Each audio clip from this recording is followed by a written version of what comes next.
Okay. So hello guys and welcome to the Satyam Sharma coder. और आज के इस वीडियो में हम देखेंगे स्लाइडिंग विंडो कॉन्सेप्ट्स के बारे में, क्योंकि स्लाइडिंग विंडो जो है इंटरव्यू पॉइंट ऑफ व्यू से, असेसमेंट पॉइंट ऑफ व्यू से काफ़ी इंपॉर्टेंट हो जाता है। काफ़ी सारी कंपनीज जो हैं वो स्लाइडिंग विंडो से डायरेक्टली क्वेश्चंस पूछती हैं, और इसका रीज़न ये है क्योंकि काफ़ी ट्रिकी और अच्छे क्वेश्चंस जो है वो स्लाइडिंग विंडो से हम बना सकते हैं। चाहे हम मैक्सिमम सवेरे सम ले लें, लॉन्गेस्ट सब स्ट्रिंग विदाउट रिपीटिंग कैरेक्टर ले लें, काफ़ी सारे हम इस तरह के क्वेश्चंस देखने को जो मिलते हैं। तो स्लाइडिंग विंडो की हेल्प से हम उनको काफ़ी ऑप्टिमाइज वे में सॉल्व कर पाते हैं। इसीलिए स्लाइडिंग विंडो जो है वो इंटरव्यू के पॉइंट ऑफ व्यू से काफ़ी ज़्यादा इंपॉर्टेंट हो जाता है। जैसे जैसे हम स्लाइडिंग विंडो को आगे पढ़ेंगे, हम डिफरेंट पैटर्न सीखेंगे जो बड़ी बड़ी कंपनियां पूछती हैं। ऐसी कौन सी चीज़ें हैं जिनको हम अवॉइड कर देते हैं, और स्लाइडिंग विंडो काम कैसे करती है, सारी चीज़ों को एकदम डिटेल में समझेंगे हम। क्योंकि इन कॉन्सेप्ट को अगर हम डिटेल में समझ लेते हैं तो हमारे लिए आसान हो जाता है किसी भी क्वेश्चंस को या किसी भी नए क्वेश्चन को इजी वे में सॉल्व करने में। तो आइए शुरू करते हैं स्लाइडिंग विंडो। तो हम आ चुके हैं स्लाइडिंग विंडो के नोट्स पर, और यहाँ हम देखेंगे सबसे पहला सवाल कि why sliding window is important. क्यों हमको स्लाइडिंग विंडो की जरूरत पड़ी जब हमारे पास ऑलरेडी एक ब्रूट फोर्स टेक्निक है, यानी बिना किसी टेक्निक के हम ब्रूट फोर्स वे में भी किसी प्रॉब्लम को सॉल्व कर सकते हैं। तो हमें स्लाइडिंग विंडो की एग्जैक्टली नीड क्यों पड़ी? क्यों जो है स्लाइडिंग विंडो वो ब्रूट फोर्स से एक अच्छा सॉल्यूशन माना गया है? और ज़्यादातर जो कंपनीज हैं वो स्लाइडिंग विंडो के क्वेश्चंस क्यों आस्क करती हैं? किस टाइप के क्वेश्चंस जो है वो स्लाइडिंग विंडो से बन सकते हैं, और इसमें बहुत सारे पैटर्न आपको देखने को मिल जाते हैं। उसके बाद स्लाइडिंग विंडो वर्क कैसे करती है ये हम जानेंगे, और इसके बाद हम आगे और क्या क्या प्रिपरेशन करेंगे जिसकी हेल्प से हम इंटरव्यूज में बैठ सकें और वहाँ पे अच्छा परफॉर्म कर सकें डीएसए के पॉइंट ऑफ व्यू से। तो इस तरीके से हमारी सारी चीज़ें आती हैं। सबसे पहला सवाल जो यहाँ से निकल के आ रहा है वो ये आ रहा है कि स्लाइडिंग विंडो इंपॉर्टेंट क्यों है। तो देखिए, इसका मेन रीज़न ये है ना, स्लाइडिंग विंडो एक ऐसा टॉपिक है ना जो एक ऑप्टिमाइज टेक्निक आता है किसी भी सब एरे या सब स्ट्रिंग के प्रॉब्लम को सॉल्व करने के लिए। ठीक है, इससे हम काफ़ी सारी इस तरह की प्रॉब्लम्स को सॉल्व कर सकते हैं, काफ़ी ट्रिकी प्रॉब्लम्स को भी हम सॉल्व कर सकते हैं। सबसे पहले हम समझते हैं कि स्लाइडिंग विंडो होती क्या है, इस कॉन्सेप्ट की नीड के ऊपर। तो हम सबसे पहले आते हैं डेफिनेशन ऑफ स्लाइडिंग विंडो की, कि स्लाइडिंग विंडो एग्जैक्टली बोलता क्या है। तो देखिए, इसमें लिखा है कि स्लाइडिंग विंडो एक टेक्निक है, टेक्निक बोल लीजिए या एल्गोरिथम बोल लीजिए, जो इफेक्टिवली सॉल्व करता है सब एरे एंड सब स्ट्रिंग के प्रॉब्लम्स को। ठीक है, अब वो कैसे इफेक्टिवली सॉल्व करता है पहले हम ये समझेंगे। इसमें लिखा है बाय मेंटेनिंग अ विंडो। अब यहाँ पे जो विंडो वर्ड है ना, ये बहुत इंपॉर्टेंट है। विंडो क्या होती है, कहाँ से आया है, काफ़ी सारी चीज़ें हमको इसमें जाननी पड़ेंगी। तो हालांकि इसमें ये बोल रहा है कि हम सब एरे और सब स्ट्रिंग की प्रॉब्लम्स को एक विंडो के थ्रू मेंटेन करके चल सकते हैं, और उसको institute of रिकैलकुलेटिंग again and again हम एक विंडो में मेंटेन करते हुए चलेंगे। अब वो कैसे करते हैं, आइए सबसे पहले हम ये समझते हैं। तो फॉर एग्जाम्पल हमको एक एरे गिवन है, ठीक है। तो हमने यहाँ एक एरे बना लिया है, और इस एरे में एलिमेंट है 2, 1, 5, 6, 4 एंड 1। ठीक है, तो इस तरह से एलिमेंट गिवन है, और हमसे बोला गया है कि हमें एक के गिवन है, एक कंस्टेंट है। इसको हम विंडो भी मान सकते हैं, विंडो साइज मान सकते हैं। इसमें लिखा है कि हमें 3 एलिमेंट्स यानी 3 लेंथ के सब एरेज को चेक करना है। उस 3 लेंथ के सब एरे में मैक्सिमम सम जिस भी विंडो का है, जिस भी 3 लेंथ के सब एरे में मैक्सिमम सम है, वो हमको रिटर्न करना है। तो हम इसमें देख सकते हैं कि पहले पॉसिबल क्या क्या सब एरे हैं जो बन सकते हैं। तो हमको इस एरे को देख के पता चल रहा है कि हमारे पास एक सब एरे 2, 1 एंड 5 बन सकता है। एक सब एरे हम पे 1, 5 एंड 6 बन सकता है। एक सब एरे 5, 6 एंड 4 बन सकता है। और एक सब एरे हम पे बन सकता है 6, 4 एंड 1। 3 लेंथ के यही सब एरे बन सकते हैं। इन सब एरेज का हम सम लेंगे। तो पहले वाले सब एरे का सम आएगा 8, दूसरे वाले का आएगा 12, तीसरे वाले का आएगा 15 एंड लास्ट वाले का आएगा 11। और इसमें जो सबसे मैक्सिमम है ना वो है 15, सबसे मैक्सिमम 15 है, यही हमको रिटर्न करना है। अब अगर हम ब्रूट फोर्स तरीके से जाएंगे ना, तो हम क्या करेंगे ना, एक लूप हम इसके स्टार्टिंग इंडेक्स से लगाएंगे एंड तक, और हर बार के साइज के एलिमेंट एक और फॉर लूप लगेगा नेस्टेड, जो के तक जाएगा। के क्या है, विंडो की लेंथ। तो हम आई जब 0 पे होगा तो वो अपने आगे 3 लेंथ को कैलकुलेट करेगा, फिर 1 पे होगा तब जाएगा, 5 पे होगा तब जाएगा। ऐसे करते हुए ये ऑर्डर ऑफ एन स्क्वायर में ब्रूट फोर्स वे में सॉल्व करेगा।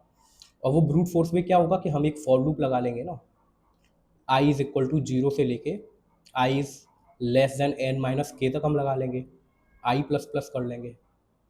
और उसके बाद हम क्या करेंगे, हम एक और नेस्टेड फॉर लूप लगाएंगे जो int j is equal to 0 लेगा, और j is less than n ले लेगा और जे प्लस प्लस कर लेंगे हम, ठीक है।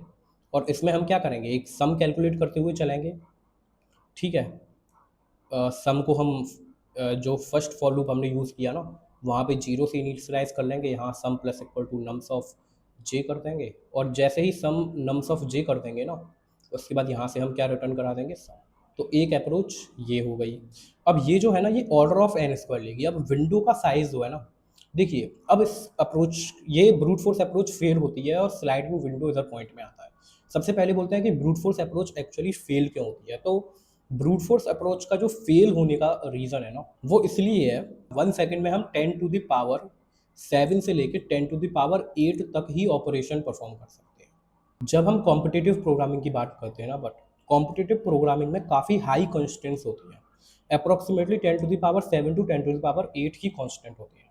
और जो विंडो साइज होता है ना, वो भी काफ़ी हाई होता है जब हम किसकी बात करते हैं, कॉम्पिटिटिव प्रोग्रामिंग की। तो अब वन सेकंड में 10⁻7 ऑपरेशन ये परफॉर्म कर सकते हैं। 1 सेकंड में हम सिर्फ 10⁻7 ऑपरेशन ही परफॉर्म कर सकते हैं।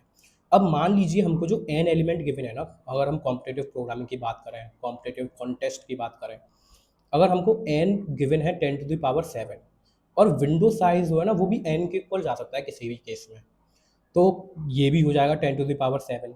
तो इस केस में जो टाइम कॉम्प्लेक्सिटी हम कैलकुलेट करेंगे 10⁻7 इंटू 10⁻7, यहाँ से वो टाइम कॉम्प्लेक्सिटी जाएगी ना, वो 10⁻14 के अप्रॉक्स आएगी। अब 10⁻14 ऑपरेशन 1 सेकंड में परफॉर्म करना पॉसिबल नहीं है, तो इसलिए ब्रूट फोर्स अप्रोच जो है वो यहाँ फेल हो जाती है। और इधर अप्रोच जो सबसे अच्छी अप्रोच हमारे सामने आती है, वो आती है स्लाइडिंग विंडो। अब स्लाइडिंग विंडो हमसे पहले ही बोलती है कि हमें एक विंडो मेंटेन करनी पड़ेगी, यानी जो हम लेंथ कैलकुलेट कर रहे हैं ना, उसकी हम विंडो पहले से ही डिस्क्राइब कर रहे हैं। ये हमको बोलती है क्या, स्लाइडिंग विंडो। तो हमको तो समझ आएगा, ठीक है, विंडो हम मेंटेन करनी है, बट वो कैसे मेंटेन हो, क्या क्या वेरिएबल्स हमको लेनी पड़ेंगे, क्या क्या चीज़ें लेनी पड़ेंगी, ये सारी चीज़ें हमको डिटेल में जाननी पड़ेंगी। तो आइए समझते हैं। तो अब स्लाइडिंग विंडो वर्क कैसे करती है, तो देखिए स्लाइडिंग विंडो में हम दो चीज़ें लेते हैं। सबसे पहले हम पॉइंटर्स लेते हैं, 2 पॉइंटर्स अगर हमको याद हो, हम 2 पॉइंटर्स लेते हैं, स्टार्ट और एंड। अब बेसिकली ये जो स्टार्ट एंड एंड पॉइंटर है ना, ये हेल्प करते हैं हमारी विंडो, जो हमने विंडो शब्द देखा था ना, विंडो के बारे में जाना था, उस विंडो को मेंटेन करने के लिए। तो ये हेल्प करते हैं विंडो को मेंटेन करने के लिए। इसके अलावा हम क्या करते हैं, हम इसमें दो कॉन्सेप्ट यूज़ करते हैं। सबसे पहला कॉन्सेप्ट है विंडो को एक्सपेंड करना और विंडो को श्रिंक करना, ठीक है। ये दोनों बहुत ही इंपॉर्टेंट टर्म है, स्लाइडिंग विंडो, और ये दोनों जो टर्म है ना, यही पूरे स्लाइडिंग विंडो को बनाते हैं ऑप्टिमाइज्ड अप्रोच। और वो कैसे बनाते हैं, देखिए विंडो को हमें क्या करना है ना, हमारे पास फॉर एग्जांपल एरे गिवन है और हमें लेंथ गिवन है k इज इक्वल टू 3। तो हमने एलिमेंट ले रखे हैं 1, 5, 7, 11, 12, 15, ऐसे एलिमेंट हैं, और 4 मान लीजिए। हमको 3 साइज के विंडो मेंटेन करके चलनी है ना, तो एक विंडो ये बनेगी, एक विंडो 5, 7 एंड 11 की बनेगी, एक विंडो 7, 11 एंड 12 की बनेगी, एक विंडो 11, 12 एंड 15 की बनेगी, एक विंडो 15, 12 एंड 4 की बनेगी। अब इस विंडो को क्या है ना, अब ये क्या है, स्टार्टिंग से एंड तक हर एक एलिमेंट को हम चेक करेंगे सब एरेज निकालने के लिए।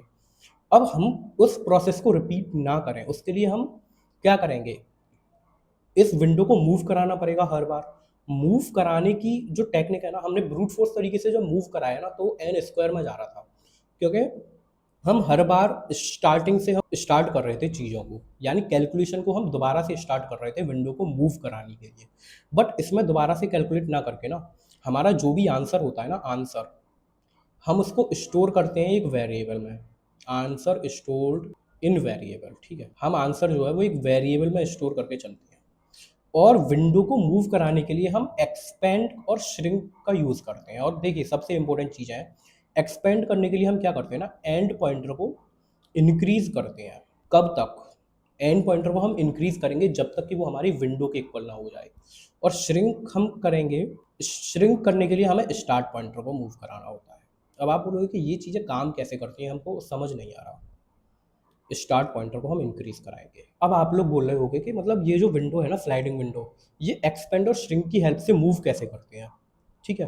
तो इसका मैं आपको बहुत ही रियल लाइफ एग्जांपल देता हूँ। आपने अर्थवॉर्म देखा है, अर्थवॉर्म, अर्थवॉर्म मूव जो करता है, वो एक्सपेंड और श्रिंक की प्रोसेस को ही फॉलो करता है, जिसमें वो अपनी बॉडी को एक्सपेंड करता है जब तक वो फुल एक्सपेंड नहीं हो जाती, और जैसे ही फुल एक्सपेंड हो जाती है अब वो एक्सपेंड नहीं कर सकता, तो अब वो अपनी जो बॉडी है उसको श्रिंक करना शुरू कर देता है। तो एक्सपेंड एंड श्रिंक में हम यही काम करेंगे। हम हमको 3 लेंथ के एरे चाहिए, तो हम 3 लेंथ तक क्या करेंगे, जो 3 लेंथ है ना, हम 3 लेंथ तक एक्सपेंड करेंगे, और जैसे ही हमको कंप्लीट 3 लेंथ मिल जाएगी तो विंडो को मूव कराने के लिए फिर हम श्रिंक ऑपरेशन परफॉर्म करेंगे। तो श्रिंक एक्सपेंड, श्रिंक एक्सपेंड, इस प्रोसेस को हम फॉलो करेंगे, श्रिंक एक्सपेंड। ठीक है, कैसे करेंगे ये हम देख लेते हैं अपनी स्क्रीन पर। तो अर्थवर्म जैसे मूव करता है हम वैसे ही इस विंडो को मूव करेंगे, श्रिंक और एक्सपेंड। और एक्सपेंड हम करेंगे जब तक कि हमें वैलिड लेंथ ना मिल जाए, वैलिड लेंथ ना मिल जाए तब तक हम एक्सपेंड करेंगे, और वैलिड लेंथ मिल जाए तो उसको आगे मूव कराने के लिए फिर हम क्या करेंगे, श्रिंक करेंगे। और श्रिंक होता है स्टार्ट पॉइंटर से और एक्सपेंड होता है एंड पॉइंटर से। कैसे होता है हम एक प्रॉब्लम सॉल्व करते हैं और उसके थ्रू देखते हैं। तो अब आप स्क्रीन पर देख सकते हो, हमें क्वेश्चन गिवन है और इसमें हमको सब एरे, हमको एक एरे गिवन है 4 -2 1 6 2 एंड -5, और इसमें हमको k इज इक्वल टू 3 जो है ना वेरिएबल, यानी 3 लेंथ की विंडो है, और इस 3 लेंथ की विंडो में हमें मैक्सिमम सम फाइंड आउट करना है। कैसे चीज़ें काम करती हैं, कैसे एक्सपेंड एंड श्रिंक काम करता है, उसके लिए हम देखिए बहुत अच्छा एग्जांपल लेते हैं। हमें 2 पॉइंटर डिसाइड करने होंगे। एक पॉइंटर होगा हमारा स्टार्ट पॉइंटर जो आपको दिख रहा है यहाँ, एक होगा एंड पॉइंटर। अब स्टार्ट और एंड पॉइंटर की जो नीड है ना, वो बेसिकली लेंथ को कैलकुलेट करने के लिए कि हमें एक वैलिड लेंथ मिल पा रही है या नहीं। और इसका जो फॉर्मूला होता है ना, वो होता है एंड माइनस स्टार्ट प्लस 1। ठीक है, और ये बहुत सिंपल है, एंड माइनस स्टार्ट प्लस 1 क्यों होता है। अगर हमको दो चीज़ों के बीच में अगर लेंथ कैलकुलेट भी करनी है ना, और हमको स्टार्ट और एंड पता हो, तो हम उनको सब्ट्रैक्ट करके आसानी से हम निकाल लेते हैं। और प्लस 1 हमने यहाँ इसलिए यूज़ किया है क्योंकि ये जीरो इंडेक्स होता है। इनिशियली हम स्टार्ट पॉइंटर और एंड पॉइंटर, तो देखिए मैं अपना स्टार्ट पॉइंटर ले लेता हूँ यहाँ फॉर एग्जाम्पल, इधर हम ले लेंगे अपना एंड पॉइंटर। ठीक है, बहुत ध्यान से समझने वाली चीज़ है। और इनिशियली अब देखोगे ना, अभी सिर्फ एक ही एलिमेंट है तो उसकी लेंथ क्या होगी, एंड माइनस स्टार्ट प्लस 1। तो इनिशियली हमने स्टार्ट और एंड पॉइंटर जो है ना, दोनों को यहीं पे रखा हुआ है। दोनों को यहाँ पे रखने का मतलब क्या है कि दोनों को हमने अभी स्टार्टिंग पॉइंट पे रखा है। अब हम क्या करेंगे ना, हम इन्हें लेंथ कैलकुलेट कर लेंगे, उसके बाद हम इसकी हेल्प से सम निकालेंगे। ठीक है, सम नाम का एक वेरिएबल बनाएंगे जिसमें हम सारी चीज़ें पहले से स्टोर करके चल रहे हों। उसके बाद हमको मैक्सिमम सम चाहिए, तो हम एक मैक्सिमम वेरिएबल भी बनाएंगे जिसमें हमारा मैक्सिमम सम जो हमको अब तक मिला होगा वो स्टोर होगा। और इम्पोर्टेंट सवाल कि कब हमको विंडो को एक्सपेंड करना है और कब हमको विंडो को श्रिंक करना है, ये बहुत इंपॉर्टेंट हो जाता है। अब ये कैसे काम करेगा ये देखते हैं। देखिए हमारे पास स्टार्ट और एंड दोनों हैं, तो हम यहाँ से लेंथ निकालेंगे, एंड माइनस स्टार्ट प्लस 1, हमारी लेंथ आएगी 1। बट जो हमारी रिक्वायर्ड लेंथ है ना, उसको भी हमें ध्यान से समझना होगा। रिक्वायर्ड जो लेंथ है ना, के क्या है 3, तो ये क्या हो गई ना, स्मॉल हो गई। हमारे रिक्वायर्ड, हमको तो 3 लेंथ का विंडो चाहिए ना, अब ये तो स्मॉल है, उससे कोई दिक्कत नहीं है। हम क्या करेंगे ना, अभी हम जिस इंडेक्स पे है ना एंड में 4, हम बोलेंगे भाई सम है ना, सम इनिशियली हमारा 0 होगा, सम इनिशियली हमारा 0 होगा, हम बोलेंगे इसमें +4 कर दो, यानी जो करंट एंड एलिमेंट है ना वो ऐड कर दो। ठीक है, इसने 4 ऐड कर दिया, हमारे पास सम मिला 4। अभी हम मैक्सिमम सम इसलिए कैलकुलेट नहीं कर सकते क्योंकि हमें वो लेंथ मिली ही नहीं जहाँ तक का हमको सम लेना है, तो हम इसको अभी ब्लैंक छोड़ देंगे जो कि माइनस ऑफ इनफाइनाइट से फिल होगा। उसके बाद अब आप देखिए इम्पोर्टेंट क्वेश्चन, जो हमारी करंट लेंथ है ना, करंट लेंथ जो है हमारी वो लेस देन है के से। तो इस केस में हमको क्या करना पड़ेगा, विंडो को एक्सपेंड। क्यों एक्सपेंड हम जब तक करेंगे जब तक हमको वैलिड लेंथ ना मिले, उसके बाद हम श्रिंक वाली चीज़ करेंगे। अभी हमको वैलिड लेंथ नहीं मिली तो हमें एक्सपेंड करना होगा, और एक्सपेंड करने के लिए हमने क्या सीखा था, हमने सीखा था कि हम एंड पॉइंटर को आगे बढ़ाते हैं, एंड प्लस प्लस करते हैं। और श्रिंक करने के लिए हम क्या करते हैं, श्रिंक करने के लिए हम स्टार्ट पॉइंटर को प्लस प्लस करते हैं। तो हमने क्या किया ना, हमने एंड पॉइंटर को प्लस कर दिया। अब वो कैसे किया आप बहुत ध्यान से देखिए। तो इसके लिए हमने क्या बोला कि एंड पॉइंटर तू एक काम कर, एंड पॉइंटर से हमने बोला कि भाई तू आगे आ जा, तो एंड पॉइंटर जो है ना वो आगे बढ़ जाएगा कुछ इस तरीके से। एंड पॉइंटर आगे बढ़ गया, ठीक है। तो अब हमारा जब एंड पॉइंटर आगे बढ़ा है ना, तो वो किस इंडेक्स पे आ गया वो आप देखिए। एंड पॉइंटर आ गया अब अपने फर्स्ट इंडेक्स पे। अब एंड पॉइंटर फर्स्ट इंडेक्स पे आ गया ना, तो हमारी जो लेंथ हो जाएगी ना वो एंड माइनस स्टार्ट प्लस 1 हो जाएगी, तो हमारी लेंथ हो जाएगी 2। और ये जो लेंथ है ना ये अभी भी स्मॉल है हमारे रिक्वायर्ड वाले से। ठीक है, अब अगर ये स्मॉल है तो हमने क्या बोला, कोई दिक्कत नहीं है, हमको तो एक्सपेंड जब तक करना है जब तक कि हमें वैलिड लेंथ ना मिले। हमने बोला सम से के सम, आप एक काम करिए -2 को भी ऐड कर दीजिए। ठीक है, तो इसने बोला 4 प्लस ऑफ -2 कर देंगे हम। ठीक है, प्लस ऑफ -2 किया तो ये कितना बन जाएगा, सम बन जाएगा 2। अब सम जो है, अब ये हम मैक्सिमम सम कैलकुलेट कर नहीं सकते, ये माइनस इनफाइनाइट ही रहेगा। क्यों? क्योंकि अभी हमको वैलिड लेंथ नहीं मिली है, और क्योंकि अभी जो हमारी लेंथ है ना वो लेस देन के है, तो हम फिर से क्या करेंगे, अपनी विंडो को एक्सपेंड करेंगे कि हमें वैलिड लेंथ तक मूव करना है। तो एक्सपेंड करने के लिए हम क्या करेंगे, एंड पॉइंटर को फिर से बोलेंगे कि आप आगे जाइए। तो हमने एंड पॉइंटर से बोल दिया कि एंड पॉइंटर आप अभी यहाँ से फिर उठिए और आगे जाइए, तो एंड पॉइंटर और आगे आ जाएगा। अब आता है यहाँ से बहुत इंटरेस्टिंग फेस, और वो कैसे आता है वो मैं आपको बताता हूँ। देखिए, अब हम क्या करेंगे, हमको पता है एंड पॉइंटर अब और आगे आ गया है, तो एंड पॉइंटर जो है ना वो सेकंड इंडेक्स पे आ गया है। अब एंड पॉइंटर सेकंड इंडेक्स पे आ गया, यहाँ देखिए लेंथ जो है ना 3 है, जो इक्वल हो चुकी है हमारे करंट लेंथ के, यानी कि जो रिक्वायर्ड लेंथ है, हमको 3 लेंथ का ही सब एरे चाहिए। यानी कि इस केस में हम अपने मैक्सिमम सम को अपडेट कर सकते हैं। उससे पहले हम क्या बोलेंगे, एंड पॉइंटर जो है ना वो जो 1 है ना, 1 से भी बोलिएगा कि आप भी ऐड हो जाइए सम में।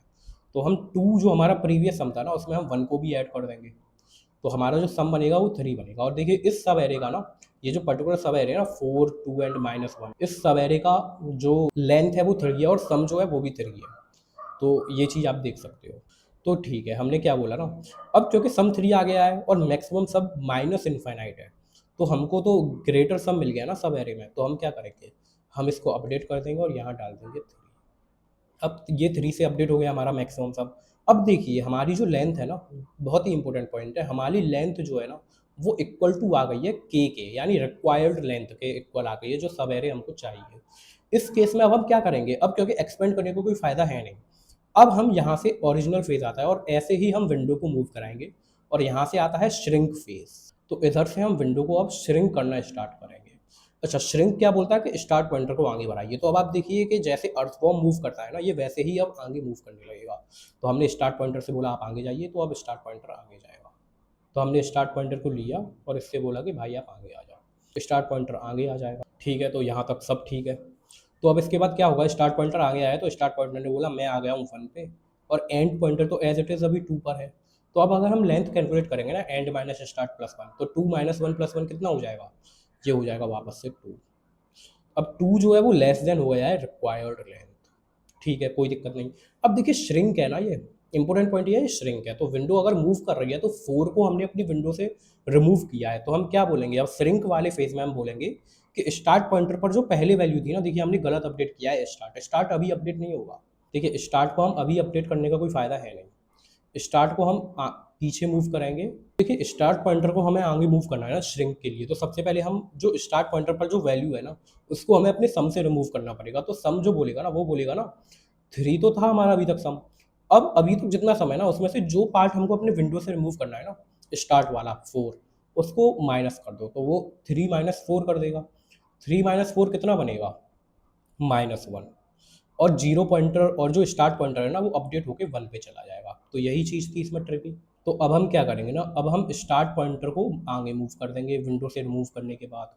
तो स्टार्ट पॉइंटर जो है ना वो इधर आ जाएगा। स्टार्ट पॉइंटर आगे मूव हो गया ना, तो अभी हम मैक्सिमम सम को अपडेट नहीं करेंगे क्योंकि लेंथ जो है ना स्मॉल है। इस केस में जो लेंथ है ना, हमारा सम तो 3 ही रहेगा अभी, बट इस केस में जो लेंथ है ना वो लेस देन के हो गई है, तो हमें विंडो को एक्सपेंड करना पड़ेगा। तो हम एक्सपेंड करेंगे कैसे, हम बोलेंगे कि एंड पॉइंटर आप आगे बढ़िए, एंड पॉइंटर को हम आगे बढ़ाएंगे। अब हमारी जो लेंथ आएगी 3 माइनस 1 प्लस 1 जो है, तो लेंथ हमारी हो जाएगी 3, और 3 जो है वो इक्वल है हमारी रिक्वायर्ड लेंथ के, यानी यहाँ हमको मैक्सिमम अपडेट करना पड़ेगा। उससे पहले जो एंड पॉइंटर हमने आगे बढ़ाया ना उसको आगे बढ़ा देंगे। तो एंड पॉइंटर से मैंने बोला कि एंड पॉइंटर आगे जाए, हम एंड पॉइंटर को आगे मूव कराएंगे। तो एंड पॉइंटर क्या होगा, यहाँ से आगे जाएगा। ठीक है, थर्ड वाले एलिमेंट पर जब हमने एंड पॉइंटर को आगे मूव कराया तो हमने क्या बोला कि 6 जो है वो ऐड हो जाए हमारे करंट सम में। करंट सम है -1 और उसमें हम ऐड करा देंगे 6 को, तो हमारा सम जो है वो 5 आएगा। और क्योंकि लेंथ जो है ना वो डबल इक्वल टू हमारे करंट रिक्वायर्ड लेंथ के है ना, जो सब एरे की लेंथ होनी चाहिए, तो हम इस केस में मैक्सिमम को भी अपडेट करेंगे। अब 3 और 5 में मैक्सिमम क्या है, 5, तो हम इसको काट के क्या कर देंगे 5 कर देंगे। और यहाँ पर हम क्या करेंगे विंडो को एक्सपेंड नहीं सॉरी सर, हम इस केस में हम विंडो को करेंगे श्रिंक। क्यों? क्योंकि रिक्वायर्ड लेंथ के इक्वल है। तो विंडो को श्रिंक करेंगे, तो विंडो से हम बोलेंगे कि आप क्या करें, विंडो से हम बोलेंगे विंडो श्रिंक करने आने के लिए हम स्टार्ट पॉइंटर को आगे मूव करेंगे। आगे मूव करने से पहले देखिए -2 है स्टार्ट पॉइंटर में, तो अगर -2 है उसको हमें रिमूव भी करना पड़ेगा अपने सम से। तो हम क्या करेंगे 5 में से रिमूव करेंगे यानी हटाएंगे -2 को। तो 5 माइनस ऑफ -2 ये कितना हो जाएगा 7 हो जाएगा। और स्टार्ट पॉइंटर आगे मूव कर जाएगा। तो ठीक है, स्टार्ट पॉइंटर को हम आगे मूव करते हैं। हम यहाँ से स्टार्ट पॉइंटर को सेलेक्ट करेंगे और स्टार्ट पॉइंटर मूव करेगा आगे की तरफ। और देखिए यहाँ का सम भी 7 है, 6 and 1 7। तो स्टार्ट जो है ना वो यहाँ से 2 पर मूव करेगा, एंड जो है वो 3 पर जाएगा, एंड मतलब 3 पर ही रहेगा। और यहाँ से जो लेंथ आएगी वो आएगी 2, 3 - 2 + 1 2। 2 लेस देन है करंट लेंथ के, तो हम अपने मैक्सिमम को अपडेट नहीं करेंगे, मैक्सिमम एज इट इज़ 5 ही रहेगा। और लेंथ जो है ना, लेंथ इस केस में लेस देन है के, तो हम विंडो को करेंगे एक्सपेंड। ओके, तो हम विंडो को एक्सपेंड करते हैं। विंडो को एक्सपेंड करने के लिए हम एंड पॉइंटर को आगे मूव करेंगे। तो हम एंड पॉइंटर को आगे मूव करते हुए क्या बोलेंगे, एंड पॉइंटर अभी 3rd इंडेक्स पे है, हम उसको 4th इंडेक्स पे ले जाएंगे। तो हम इसको सेलेक्ट करेंगे एंड पॉइंटर को और इस एंड पॉइंटर को ले जाएंगे आगे। तो ये एंड पॉइंटर आ जाएगा यहाँ पे। अब एंड पॉइंटर जब यहाँ आ गया है ना, तो हम 2 को सम में ऐड करेंगे। तो मतलब फॉर एग्जांपल अभी 2 है और एंड पॉइंटर जो है ना वो हमारा आगे मूव कर चुका है यानी 4 पर आ चुका है। अब यहाँ जो लेंथ है ना वो 3 है, जो कि डबल इक्वल टू हो जाएगी रिक्वायर्ड लेंथ के। ठीक है, तो इस केस में हम क्या करेंगे 7 हमारा पहले से सम था, और जो एंड पॉइंटर अभी जिस पे आया ना 2 पर, उस 2 को भी हम ऐड कराएंगे अपनी विंडो में। एंड 7 + 2 क्या हो जाएगा 9। तो अगर हम अभी, क्योंकि हमारा लेंथ जो है ना वो रिक्वायर्ड लेंथ के इक्वल है, तो हम क्या करेंगे मैक्सिमम सम को अपडेट कर सकते हैं। 5 और 9 में मैक्सिमम क्या है 9, तो हम 5 को हटाएंगे और 9 को ले लेंगे। अभी जो लेंथ है ना वो डबल इक्वल टू के है, तो हमें विंडो को क्या करना पड़ेगा श्रिंक। तो श्रिंक करने के लिए हम स्टार्ट पॉइंटर को आगे मूव करते हैं। तो उससे पहले हम क्या बोलेंगे, हम स्टार्ट पॉइंटर से बोलेंगे कि स्टार्ट पॉइंटर जो है ना वो थोड़ा आगे आए। तो अब स्टार्ट पॉइंटर को हमें आगे मूव कराना है। तो हमने क्या बोला, स्टार्ट पॉइंटर पे अभी सम 1 है ना, तो हम जो करंट सम है ना 9, उसमें से हम 1 को माइनस करेंगे श्रिंक वाले फेज में। अब आपने एक चीज़ नोटिस होगी, जब हम श्रिंक कर रहे हैं ना तो सबसे पहले सम को अपडेट कर रहे हैं, उसके बाद पॉइंटर को आगे बढ़ा रहे हैं। क्योंकि अगर हम पॉइंटर को पहले ही आगे बढ़ा देंगे तो हम ये कैसे पता लगा पाएंगे सम क्या था हमारा प्रीवियस जो हमको हटाना है विंडो से। बट एक्सपेंड के केस में पहले हम एंड पॉइंटर को उस आगे बढ़ाएंगे, यानी उस एलिमेंट को विंडो के अंदर लाएंगे, तब हम अपडेट करेंगे। यही बेसिक अंतर है। इसीलिए देखिए जब हम श्रिंक कर रहे हैं ना तो सबसे पहले सम अपडेट कर रहे हैं, उसके बाद हम स्टार्ट पॉइंटर को आगे बढ़ा रहे हैं। बट एक्सपेंड में उल्टा होता है, एक्सपेंड में हम पहले एंड पॉइंटर, क्योंकि विंडो क्या कर रही है ना, जिस चीज़ को हटा रही है तो वो कौन सी चीज़ हट रही है ये पहले हटानी पड़ेगी ना, तब विंडो आगे बढ़ेगी। चलिए आगे देखते हैं। तो 9 - 1 जो है ना ये किसके इक्वल हो गया, ये 8 के इक्वल हो गया। ठीक है, अब हम क्या करेंगे एंड पॉइंटर से बोलेंगे कि आगे जाए, तो एंड पॉइंटर को हम पहुंचा देंगे 3 पर। तो एंड पॉइंटर जो है ना यहाँ से उठ के चला जाएगा 3 पर। तो एंड पॉइंटर को हमने यहाँ से लिया और इसको भेज दिया आगे 3 पर। तो 3 and 4 वाला केस चलेगा। तो यहाँ पर हम क्या करेंगे 3 है ना, तो 3 and 4 है, तो यहाँ पे जो लेंथ आएगी 4 - 3 + 1, तो 2 के इक्वल होगी एंड 2 इज़ लेस देन 3। तो इस केस में हम अपडेट तो नहीं कर पाएंगे अपने मैक्सिमम को, और जो लेंथ है ना हमारी वो लेस देन है के से, तो हम विंडो को क्या करेंगे, विंडो को हम एक्सपेंड करेंगे। अब विंडो को हम एक्सपेंड करेंगे ना तो एंड पॉइंटर आगे मूव करेगा। अब जब एंड पॉइंटर आगे मूव किया है ना, यहाँ हम एंड पॉइंटर को आगे बढ़ा रहे हैं, तो यहाँ से हम लेंथ कैलकुलेट करेंगे तो वो क्या आएगी, लेंथ जो है वो 3 के इक्वल होगी, डबल इक्वल टू के रिक्वायर्ड लेंथ। अगर वो रिक्वायर्ड लेंथ के इक्वल है तो हम क्या करेंगे एंड वाले जो सम है ना उसको इन्वॉल्व करेंगे अपने विंडो में।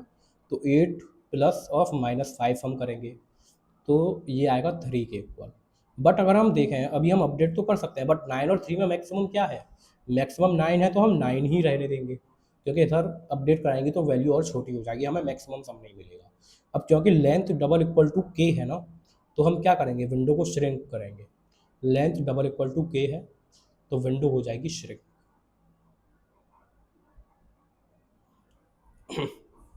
और जब विंडो श्रिंक हो रही है तो हम सबसे पहले सम को अपडेट करते हैं। सम को अपडेट करना है तो जो स्टार्ट पे 6 है उसको माइनस करना होगा 3 से। तो अभी आप यहाँ देख पा रहे होगे, हमको सम को अपडेट करना है ना, तो हमने बोला कि 3 में से हमको 6 रिमूव करना है, तो 3 माइनस 6, हमको 3 सम में से 6 रिमूव करना है, तो 3 माइनस 6 कर दिया, जो टोटल सम था उसमें से 6 को रिमूव करना है, -3 आ जाएगा। और हमारा जो पॉइंटर है ना स्टार्ट वाला, वो 4 पे चला गया होगा। अब देखिए 4 एंड 5 है, ये क्या है, 4 एंड 5 जो है इसकी लेंथ आएगी 5 माइनस 4 प्लस 1 2, 2 जो है वो लेस देन है 3 से। तो इस केस में क्या आएगा, हम एंड को अपडेट नहीं कर पाएंगे, और लेंथ जो है इस केस में लेस देन हो गई है के, तो हमें विंडो को करना पड़ेगा एक्सपेंड। अब हम विंडो को एक्सपेंड तो करेंगे, बट अगर आप देखोगे ना, जैसे ही हम विंडो को एक्सपेंड कर रहे हैं, यानी एंड पॉइंटर से बोल रहे हैं कि आप आगे मूव करिए, एंड को 5 की जगह 6 इंडेक्स पर ले जाएंगे। तो जब हम 5 की जगह हम इस एंड पॉइंटर को 6 इंडेक्स पर ले जाएंगे, तो यहाँ का कोई एलिमेंट होगा नहीं, ये आउट ऑफ बाउंड आ जाएगा। अब जब ये आउट ऑफ बाउंड आ जाएगा, आउट ऑफ बाउंड, तो यहाँ से हम लूप को एग्जिट कर देंगे। ये आउट ऑफ बाउंड वाला केस है, और इस केस में हमको अपना मैक्सिमम सम जो है अब तक मिल चुका होगा। लूप को हम ब्रेक कर देंगे, अब आगे मूव करना, एक्सपेंड करना, श्रिंक करना, इनका कोई फ़ायदा नहीं रह गया है। तो हमको मैक्सिमम सम हमारा 9 मिल चुका है, और ये जो मैक्सिमम सम है ना, ये हमको 2 से लेके 4 तक की लेंथ पर मिला था जहाँ हमने अपडेट किया है। तो ये सम हमको 2 से लेके 4 तक पे मिला है, यानी इधर मिला है। आई होप आपको सारी चीज़ें काफ़ी अच्छे से समझ में आई होगी। स्लाइडिंग विंडो क्यों ज़रूरी है, कैसे इसने ऑप्टिमाइज़ कर दिया इस चीज़ को, कैसे एक्सपेंड और श्रिंक काम करता है। एक्सपेंड कब काम करता है, जब हमको विंडो को रिक्वायर्ड लेंथ के इक्वल बनाना हो, तो हम एक्सपेंड करेंगे, और उसके लिए हम एंड पॉइंटर को प्लस प्लस करते हैं। और अगर विंडो को श्रिंक करना है, जब वो रिक्वायर्ड लेंथ के इक्वल है, तो अब आगे मूव करना है, हम श्रिंक का यूज़ करते हैं, जिसमें हम स्टार्ट पॉइंटर को आगे मूव करते हैं, और जो विंडो के अंदर के एलिमेंट्स होते हैं ना, उनका सम हम मेंटेन करते हुए चलते हैं। ये बहुत इंपॉर्टेंट है। तो ये सारी चीज़ें आपको समझ में आ गई होगी। अब हम देखते हैं कि इसकी टाइम कॉम्प्लेक्सिटी क्या होगी। इसको सॉल्व करने के लिए हमने क्या बोला, सबसे पहले हम एक स्टार्ट पॉइंटर लेंगे जो 0 इंडेक्स पे होगा, फिर हम एंड पॉइंटर लेंगे जो 0 इंडेक्स पे होगा। हम लेंथ कैलकुलेट तो करेंगे ही हर बार, हम एक सम लेंगे जो 0 के इक्वल होगा, और हम एक मैक्सिमम सम लेंगे जो माइनस ऑफ इनफाइनाइट के इक्वल होगा। अब हमने क्या किया था, देखिए हमने सबसे पहला काम किया था विंडो को एक्सपेंड करना, जब तक कि हम रिक्वायर्ड लेंथ के इक्वल ना पहुंच जाए, हमारे k इज इक्वल टू 3 के।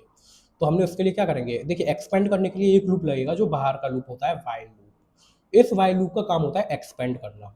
तो एक्सपेंड एंड पॉइंटर के बेसिस पे होगा, और एंड पॉइंटर कहाँ तक मूव करेगा, एंड पॉइंटर मूव करेगा जो एरे की लेंथ है ना वहाँ तक, उसके आगे जाएगा तो वो इनवैलिड हो जाएगा।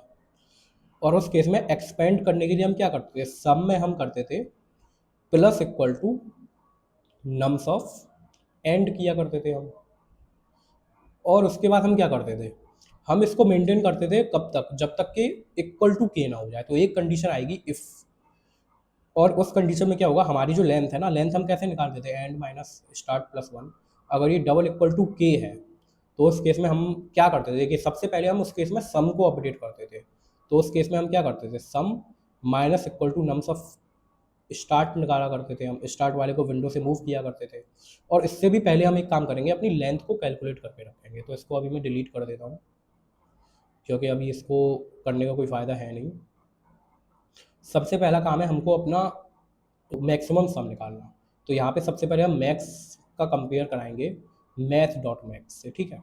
मैथ डॉट मैक्स फंक्शन की हेल्प से हम क्या करेंगे, हम कंपेयर कर लेंगे अपने करंट सम को और अभी तक का जो हमको सम मिला है मैक्सिमम उसको, ठीक है। जो ग्रेटर होगा वो मैक्स में स्टोर हो जाएगा। उसके बाद हम क्या करते थे, हम सम में से रिमूव करते थे, माइनस करते थे, माइनस करेंगे सम माइनस नम्स ऑफ आई, वो नम्स ऑफ स्टार्ट, ठीक है। सम माइनस नम्स ऑफ स्टार्ट करेंगे। उसके बाद हम स्टार्ट पॉइंटर को आगे बढ़ाते थे।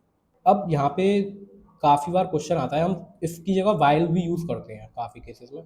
काफ़ी सारे लोग इधर इफ़ की जगह वाइल भी लिखेंगे, वो भी ठीक है। इफ़ की जगह वाइल लिखना भी ठीक है, हम इफ़ भी लगाएंगे, कोई दिक्कत नहीं है। इफ़ या वाइल कुछ भी लगा दीजिए। तो हम क्या करेंगे, अब आगे क्या करेंगे, हम एंड को कर देंगे प्लस प्लस। तो ये हो गया हमारा फुल स्लाइडिंग विंडो का, फिक्स्ड साइज विंडो का कोड।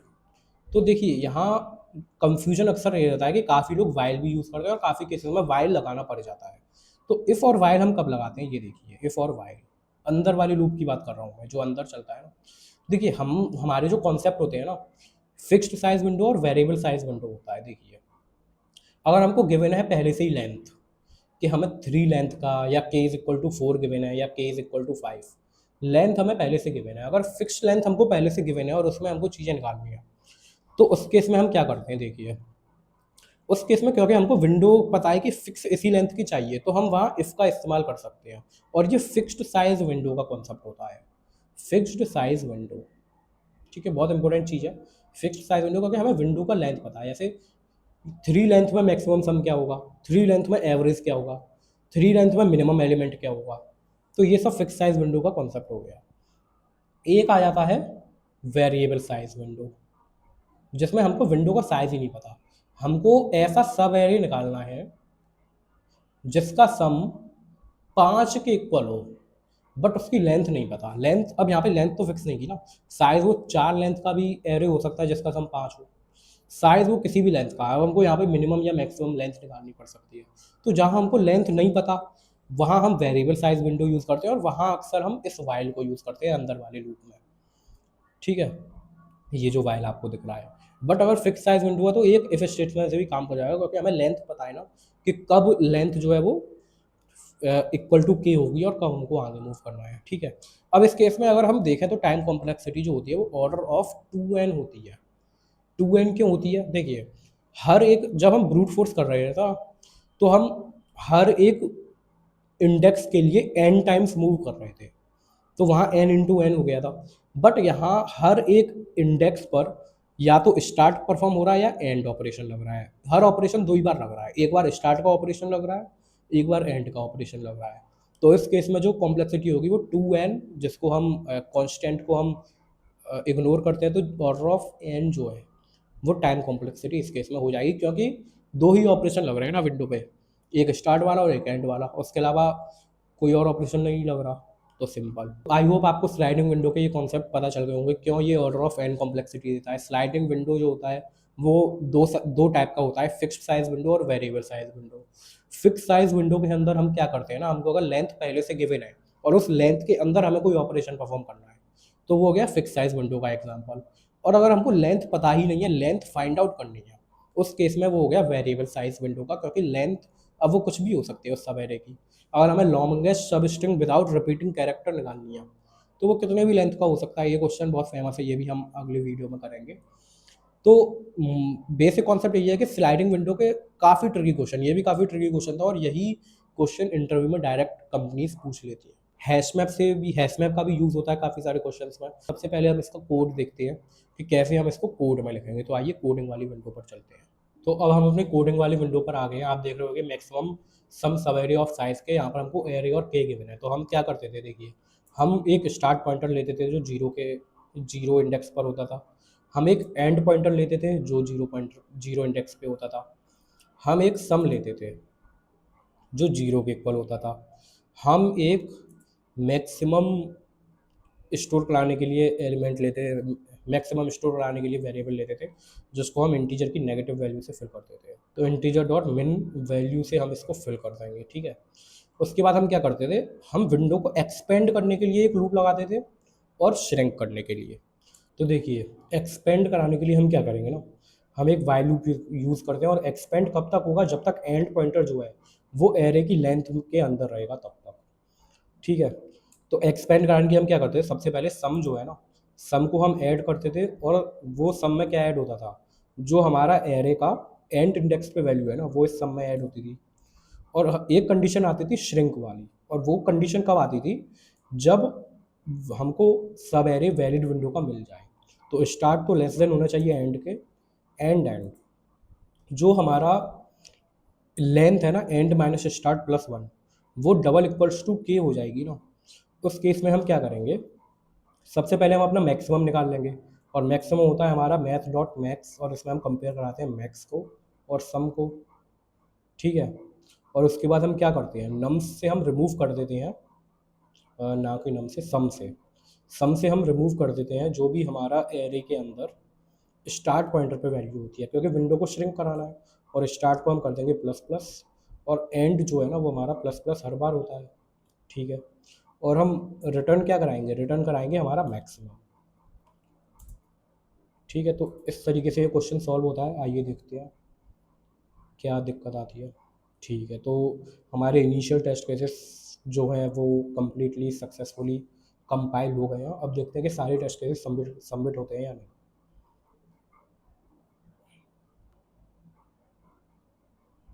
तो देखिए, ये वाला टेस्ट केस जो है वो फेल हो गया है। ये वाला टेस्ट केस क्यों फेल हुआ ये समझना बहुत ज़रूरी है। यहाँ जो विंडो की लेंथ है ना वो 1 है, और हमने start is less then and ले रखा है। अगर स्टार्ट लेस देन एंड होगा तो कभी भी 1 लेंथ वाला वैलिड नहीं होगा। तो हमें इक्वल टू यहाँ पर लगाना पड़ेगा, और इससे हमारा कोड सबमिट हो जाएगा। तो हमारे सारे टेस्ट केस पास हो गए हैं। आई होप आपको ये वीडियो काफ़ी अच्छा लगा होगा। और जो स्लाइडिंग विंडो के कॉन्सेप्ट हैं तो उसमें काफ़ी इंटरेस्टिंग टॉपिक्स होते हैं, इंटरेस्टिंग क्वेश्चंस होते हैं, वो भी हम आगे सॉल्व करेंगे। ये जो वीडियो था आपके बेसिक्स को इम्प्रूव करने के लिए था, कैसे स्लाइडिंग विंडो काम करती है, क्या हम एक्सपेंड कब करते हैं और श्रिंक कब करते हैं, हमें यही नहीं पता होता। तो वो चीज़ें जानना ज़रूरी होती है। एक्सपेंड कैसे होती है वो भी जानना ज़रूरी होता है, कि हम एंड पॉइंटर को आगे मूव करते हैं तब एक्सपेंड होता है। तो इस वीडियो से काफ़ी आपको हेल्प मिली होगी। और अब अगर आपको ये वीडियो अच्छा लगा हो तो चैनल को लाइक शेयर एंड सब्सक्राइब जरूर कर दीजिएगा। ऐसे इंटरेस्टिंग वीडियो इंटरव्यू के पॉइंट ऑफ व्यू से भी हम लाते रहेंगे, कैसे चीज़ों का एक्सप्लेन करना है। ये जो चैनल है सत्यम शर्मा कोडर, इस पर आपको काफ़ी एजुकेशनल कंटेंट मिलेगा, डीएसए से रिलेटेड, प्लेसमेंट से रिलेटेड। तो इस चैनल को सब्सक्राइब तो ज़रूर ही कर लीजिएगा। ठीक है, मिलते हैं नेक्स्ट वीडियो में, जहाँ हम वेरिएबल साइज विंडो को हम समझेंगे।